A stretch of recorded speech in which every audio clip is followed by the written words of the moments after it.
하나님께 받은 곡식과 열매를 감사하는 마음으로 올려드리고, 그리고 유일하게 드릴 때는 밀추수나 보리추수 때 독자적으로 올려드릴 수 있다라고 성경은 말합니다.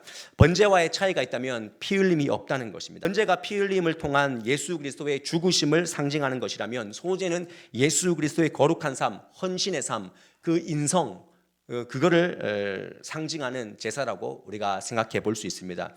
번제가 우리 예배의 자세가 우리가 어떻게 하나님께 드려져야 되는가를 생각해 본다면, 소제는 예배 이후에 우리가 어떻게 살 것인가, 어떤 성품으로, 어떤 헌신자로 살 것인가를 고민하게 하는 말씀입니다. 이 소제는 어떻게, 무엇으로 드렸는가 함께 보면요, 첫 번째는 고운 가루로 드렸다는 것입니다. 레위기 2장 1절 말씀에 보시면 우리가 읽은 대로, 누구든지 소제의 예물을 여호와께 드리려거든 고운 가루로 예물을 삼아 그 위에 기름을 붓고 또 그 위에 유향을 놓으라, 이렇게 말씀합니다. 다른 방식으로 드리는 것인데, 4절 말씀에 보시면 화덕에 구운 것으로 드릴 때가 있다는 것입니다. 그리고 5절 말씀에는 철판에 붙인 것으로, 7절 말씀에는 냄비의 것으로, 쪄내는 것으로, 14절 말씀에는 첫 이삭의 소제를 여호와께 드리려거든 첫 이삭을 볶아서 찌은 것으로 드리라. 소제를 통해서 우리에게 주시는 영적 의미입니다. 하나님은요, 고운 것을 원하십니다.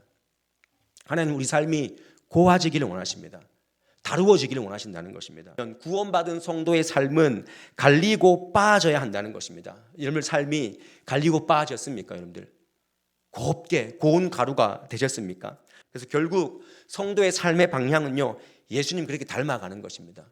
하나님의 꿈이 나의 비전이 되고, 그다음 그 찬양 가사에 보면 예수님의 성품이 나의 인격이 되는 것.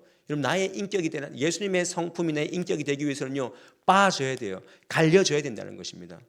그래서 우리에게 모든 오는 이 고난과 역경은요, 어쩌면 맷돌질이고 어쩌면 절구질일 수 있다. 하나님 왜 이렇게 나를 힘들게 합니까? 그 여러분들에게 단순히 힘들게 하는 것이 아니라, 여러분들 하나님께서 빻으시고 가시고 두드리시고 그 과정을 통해서 온전히 하나님께 드리는 자가 되어라고 말씀하시는 것입니다.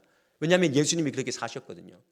이사야서 53장 7절 말씀을 한번 보십시오. 그가 곤욕을 당하여 괴로울 때에도 그의 입을 열지 아니하였으며, 마치 도수장으로 끌려가는 어린 양과 털 깎는 자 앞에서 잠잠한 양같이 그의 입을 열지 아니하였도다. 예수님은 그렇게 묵묵히 소리 없이 감당하셨습니다. 그리고 인류를 구원해 주셨습니다. 저와 여러분들을 구원해 주셨습니다. 두 번째로, 소제는요, 기름과 유향을 섞어서 바치는 제사다라고 성경은 말합니다. 우리 1절과 2절 말씀을 한 번 더 읽어보도록 하겠습니다. 누구든지 소제의 예물을 여호와께 드리려거든 고운 가루로 예물을 삼아 그 위에 기름을 붓고 또 그 위에 유향을 놓아 아론의 자손 제사장들에게로 가져갈 것이요, 제사장은 그 고운 가루 한 움큼과 기름과 그 모든 유향을 가져다가 기념물로 제단 위에서 불사를 지니 이는 화제라, 여호와께 향기로운 냄새니라. 그러니까 소제에서 곱게 갈려진 곡식에 기름을 넣는다는 것, 이것은 성도의 그 하나님의 다루심 가운데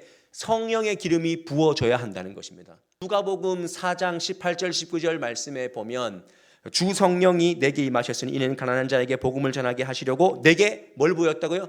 기름을 부으시고, 그 다음에 포로된 자를 자유케 하고 눈먼 자를 다시 보게 하고 억눌린 자를 자유케 하는 이 사명을 예수께서 감당하신 거죠. 이것이 바로 이사야서 61장에 나오는 그 말씀을 예수님께서 인용한 말씀 아니겠습니까? 내적으로 외적으로 성령의 기름이 충만할 때 우리는 그리스도의 성품을 닮아갈 수 있고, 또 성령의 은사로 사역할 수 있는 것입니다. 유향을 붓는 것, 이거는요, 주석을 보니까 그 예물을 더 귀하고 값지게 만드는 것이다. 그것이 유향이다. 우리가 하나님 앞에 살아갈 때 우리 인생을 값지게 만들고, 우리가 부담스럽고 우리가 좀 까다롭고 어려운 것들에 대해서 그걸 값지게 하는 것이 무엇입니까? 저는 기도라고 생각을 합니다. 아무리 우리가 받아들이기 힘든 헌신도 기도가 쌓이고 기도가 부어지면 그 일은 내 사명이 되고 내가 감당할 수 있는 그런 사역이 되는 것입니다. 기도는 하나님의 음성을 듣는 시간입니다. 자신을 비우는 시간입니다. 그래서 그 자체로 능력이 임하는 것입니다. 우리 삶 가운데도 꼭 빠지지 않아야 될 것이 성령의 기름 부으심과 기도 없이 내가 사역하면 안 되는구나.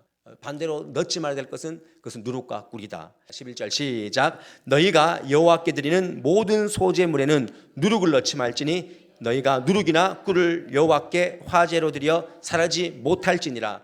누룩이 없다는 것은요, 순전하고 깨끗한 것입니다.